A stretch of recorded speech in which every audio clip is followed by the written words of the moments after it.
Hello viewers, welcome to our channel. నేను మీ Charan Parimi. India నుంచి ఆస్కార్కి ఎటువంటి సినిమాలు వెళ్ళబోతున్నాయి, వాటి లిస్ట్ ఏంటి అనేది ఇప్పుడు ఒక చర్చగా దారితీసింది.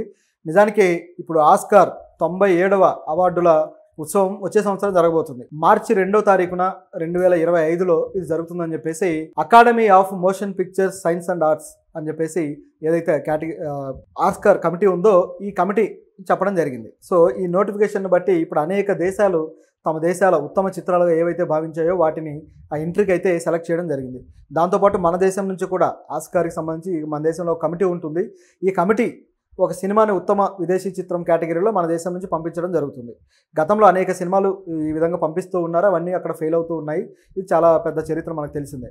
అయితే ఈ క్రమంలో అసలు సెలెక్ట్ చేయాలి అంటే ముందు దేశంలో ఉన్న అత్యుత్తమమైన సినిమాలన్నింటినీ వాళ్ళు ఒకసారి రిఫర్ చేసి చూసి నిర్ణయానికి రావాల్సి ఉంటుంది. అలా రావాలి అంటే రాష్ట్రాల్లో ఇప్పుడు మన దేశంలో ఎలా ఉంటుందంటే ప్రతి రాష్ట్రంలోనూ ఒక సినిమా ఇండస్ట్రీ ఉంది.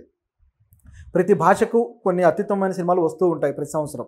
సో వీటిల్లో మీరు మంచి సినిమాలను భావించని మాకు పంపించండి అని చెప్పేసి వీళ్ళు నోటిఫికేషన్ ఇవ్వడం జరుగుతుంది. ఆ విధంగా అనేక సినిమాలు ఆయా నిర్మాతల నుంచి వీళ్ళు స్వీకరిస్తారు. అట్లా మన తెలుగు భాష నుంచి కూడా కొన్ని వెళ్తున్నాయి, తమిళ నుంచి కొన్ని వెళ్తున్నాయి. అట్లా అంటే మన ఇండియా తరపు నుంచి ఏ సినిమా వెళ్ళాలి అనే దానికి ఇది ఒక ప్రైమరీ లిస్టింగ్ అనమాట. సో ఆ లిస్టులో ఏమేమి ఉన్నాయని మనం ఒకసారి చూస్తే కొన్ని ఆసక్తికరమైన సినిమాలు ఉన్నాయి. తెలుగులో అయితే హనుమాన్ ఒకటి, అలాగే కల్కి ఒకటి, దాంతోపాటు మరొక సినిమా, ఇలా 3 సినిమాలు ఉన్నాయి. అజయ్ భూపతి మంగళవారం. సో ఇవి మన తెలుగు నుంచి అయితే వెళ్తూ ఉన్నాయి. అలాగే తమిళ నుంచి అయితే తంగలాన్ వెళ్తుంది, అలాగే వాజయ్, అలాగే కొట్టుకాళి, మహారాజా, అదేవిధంగా మహారాజా విజయ్ సేతుపతి మీరు చూసే ఉంటారు. అలాగే జమా, అదేవిధంగా జిగర్తండ XXL, అది కార్తిక్ సుబ్బరాజ్ డైరెక్షన్లో వచ్చింది. అలాగే మలయాళం నుంచి చూసుకుంటే ఉళ్ళో జుక్కు, ఆడు జీవితం పృథ్వీరాజ్ సుకుమార్ అంది. తెలుగులో కూడా గోట్ లైఫ్ పేరుతోటి బ్రహ్మాండంగా ఓటీటీలో బాగా ఆడింది.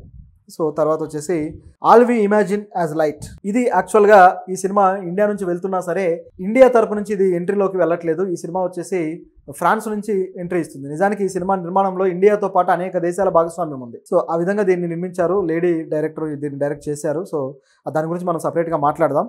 దాంతోపాటు ఆటం, ఈసారి మన సినిమాల్లో, మన జాతీయ అవార్డు సినిమాల్లో ఉత్తమ చిత్రంగా జాతీయ అవార్డు అందుకున్న సినిమా ఆటం. ఆ సినిమాకి చాలా అవార్డులు కూడా వచ్చాయి. సో ఈ సినిమా ఇప్పుడు మలయాళం నుంచి వెళ్తూ ఉందన్నమాట. అలాగే మరాఠీ నుంచి వస్తే స్వరగంధర్వ, సుధీర్ ఫడ్కే, తర్వాత ఘాట్, తర్వాత ఘరత్ గణపతి. అలాగే హిందీ నుంచి చూస్తే కిల్, అలాగే ఆర్టికల్ 370, అలాగే శ్యామ్ బహదూర్, అలాగే good luck, Joram, animal Sandeep Reddy Vanga, అది మీకు తెలిసిందే. సో ఆ సినిమా కూడా హిందీ నుంచి పంపిస్తూ ఉన్నారు. అలాగే శ్రీకాంత్ అనే సినిమా, శ్రీకాంత్ బొల్లా అనే ఒక తెలుగు అంధుడు అనమాట. ఆయన పారిశ్రామికవేత్త, కంపెనీలు స్థాపించి ఆయన ఎంతో బొల్లాంట్ అని చెప్పేసి ఒక కంపెనీ స్థాపించడం జరిగింది. ఎంతోమందికి ఉపాధి అవకాశాలు కల్పించాడు. ఒక ఇన్స్పిరేషనల్ బయోగ్రఫీ అది రాజ్ కుమార్ రావు చేశాడు. సో ఆ సినిమా కూడా పంపిస్తున్నారు. దాంతోపాటు వీర్ సావర్కర్, సో బీజేపీ హయాంలో వచ్చిన ఒక సినిమాల్లో ఇది కూడా ఒకటి. సో ఈ సినిమాలో వీర్ సావర్కర్ లైఫ్ని ఇంకాస్త గ్లోరిఫై చేస్తూ చూపించిన సినిమా ఇది నిజానికి. సో ఇది వెళ్తుంది. అలాగే చోటా బ్రహ్మ్ అండ్ ది కర్స్ ఆఫ్ ధమ్యం అని చెప్పేసి ఒక సినిమా. అలాగే లాపతా లేడీస్, అలాగే చందు ఛాంపియన్. ఇప్పుడు లాపతా లేడీస్ అమీర్ ఖాన్ గారి మాజీ వైఫ్ చేశారు. సో అది కూడా మంచి సినిమా, చాలా మంచి పేరు వచ్చింది. ఓటీటీలో కూడా చాలా మంచి పేరు వచ్చి ఒక రకంగా ఏమైపోయిందంటే యానిమల్ సినిమా మీద ఆవిడ సెటైర్ వేశారు. నిజానికి ఆ డైరెక్టర్ వేసిన తర్వాత ఈ సినిమా ఆవిడ డైరెక్షన్లో వచ్చాక యానిమల్ లాంటి సినిమాలకి ఇది ఒక చంపపెట్టు అని చెప్పేసి సోషల్ మీడియాలో కూడా బాగా వైరల్ అయింది. ఆ తర్వాత వచ్చేసి చందు ఛాంపియన్. ఈ చందు ఛాంపియన్ అనే సినిమా కార్తిక్ ఆర్యన్ చేశాడు. సో ఇది కూడా ఒక బయోగ్రఫీ. సో ఆ బయోగ్రఫీ కూడా చాలా మంచి సినిమా, బాగా తీశారు అది కూడా.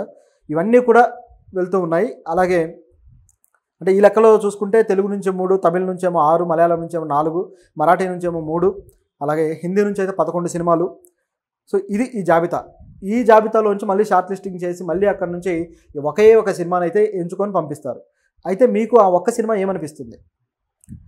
సో నాకైతే ఆలోచించినంత వరకు నాకు ఒకటే అనిపిస్తుంది, తెలుగు సినిమాలు అయితే కమర్షియాలిటీ ఈ బాగా హై లెవెల్లో ఉన్న సినిమాలే చేశారు మన వాళ్ళు. అయితే ఫిలసాఫికల్గా ఎంత డెప్త్ అయితే ఇచ్చారనేది మనకు అనుమానమే. కానీ కల్కి విషయంలో అయితే కొంతవరకు ఓకే. కానీ హనుమాన్ కావచ్చు, తర్వాత ఇంకో సినిమా మంగళవారం కావచ్చు, ఈ విషయంలో అంత గొప్పగా అయితే ఆస్కార్కు పంపించే స్థాయిలో అయితే కనపడలేదు అవి. ఇకపోతే తమిళ నుంచి తంగలాన్ సినిమా చాలా మంచి క్వాలిటీతో తీశారు. పైగా ఆ సినిమా చెప్పిన డిస్కషన్ కూడా ఒక చారిత్రక ఆధారాలను తీసుకొని ఒక ఫిలసాఫికల్ టోన్లో అనేక విషయాలను డిస్కస్ చేయడం జరిగింది. అది ఒక మంచి సినిమాగా నిలబడింది. అలాగే ఈసారి ఆటం జాతీయ అవార్డు అందుకున్న సినిమా, అది మంచి క్లాసిక్ సినిమా కూడా పేరు తెచ్చుకుంది. నా వరకైతే గమనిస్తే ఈ 2 సినిమాలకి ఎక్కువ అవకాశం ఉన్నట్టు కనిపిస్తుంది. ఆటం సినిమాకి అలాగే తంగలాన్ సినిమాకి. అంటే ఉత్తమ చిత్రం కేటగిరీలోకి ఒకే సినిమాని పంపిస్తారు, కానీ వేరే కేటగిరీస్ ఉంటాయి. సో ఈ వేరే కేటగిరీస్ ఏవైతే ఉంటాయో వీటికి ఇండివిజువల్గా సినిమాలు పంపించవచ్చు. నిజానికి ఇప్పుడు మన RRR ఉంది. RRR సినిమాని అదేవిధంగా నిజానికి మన దేశం నుంచి అఫీషియల్గా పంపించలేదు. ఆ టైంలో గుజరాతీ సినిమా ఏదో పంపించారు, ఐ థింక్ చెల్లో షోనో ఏదో ఉంది, ఆ సినిమాని పంపించారు. ఆ టైంలో RRR సినిమాని మన మేకర్స్ ఇండివిజువల్గా పంపించారు ప్రొడక్షన్ తరపు నుంచి. అలా పంపించినప్పుడు దానికి ఏదైతే నాటు నాటు సాంగ్కి అవార్డు అయితే వచ్చింది. ఇది ఇక్కడ జరిగింది. అట్లా విడివిడిగా వేరే వేరే కేటగిరీలో పంపించుకోవచ్చు. ఆ విధంగా కల్కికి అయితే ఒక విఎఫ్ఎక్స్కి కానీ లేకపోతే ఏదైనా సినిమాటోగ్రఫీకి కానీ ఏదో ఒక అవకాశం అయితే ఉండే ఛాన్స్ అయితే ఉంది ఇందులో ఎంతో కొంత. సో ఇది దీంట్లో ఉన్న పరిస్థితి. మరి ఏ సినిమాలు నెగ్గుకొస్తాయి, ఏ సినిమాలు ఇదవుతాయి అనేది చూడాలి. నిజానికి చాలా కాలంగా మన దేశం నుంచి ఆస్కార్కి సినిమాలు వెళ్తూ ఉన్నాయి, కానీ అఫీషియల్గా కనీసం అక్కడ షార్ట్ లిస్టింగ్ కూడా రావట్లేదు. షార్ట్ లిస్టింగ్ కనీసం ఒక 6 సినిమాలో 7 సినిమాలో ఉంటాయి, ఆ లిస్టులో కూడా చేరట్లేదు. అనేక దేశాల నుంచి కనీసం ఒక 200 సినిమాల పైనే వస్తాయి అక్కడ.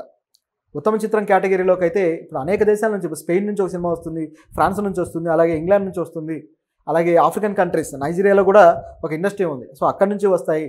అనేక ప్రాంతాల్లో ఇటలీ ఉంది, ఇటలీలో కూడా ఒక ఇండస్ట్రీ ఉంది. ప్రతి ప్రాంతం నుంచి కూడా విదేశీ కేటగిరీలో సినిమాలు వస్తూ ఉంటాయి. ఇప్పుడు నేపాల్ నుంచి కూడా ఒక సినిమా పంపించారు ఈసారి. సో ఇవన్నీ కూడా మన దేశానికి కాంపిటీషనే. మరి ఏది నెగ్గుకొస్తుందనేది చూడాలి.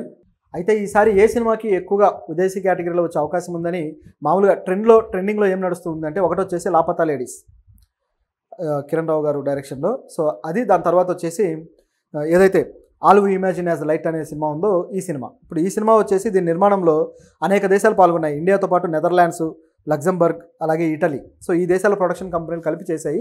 ఇది ఫ్రాన్స్ కంట్రీ నుంచి వెళ్తుంది. ఈ సినిమాకి ఆల్రెడీ కొన్ని కేన్స్ ఫిల్మ్ ఫెస్టివల్లో ఆల్రెడీ అవార్డు వచ్చింది. అలాగే ఇంటర్నేషనల్ కొన్ని ఫిల్మ్ ఫెస్టివల్స్లో అవార్డులు వచ్చాయి. సిడ్నీ, చికాగో ఫిల్మ్ ఫెస్టివల్స్లో కూడా ఇది మంచిగా స్క్రీనింగ్ అయ్యి ప్రశంసలు అయితే అందుకుంది. కాబట్టి ఉత్తమ విదేశీ చిత్రం కేటగిరీలో ఫ్రాన్స్ దేశం నుంచి ఉన్న ఈ సినిమాకి ఎక్కువ అవకాశాలు అయితే ఉన్నాయి.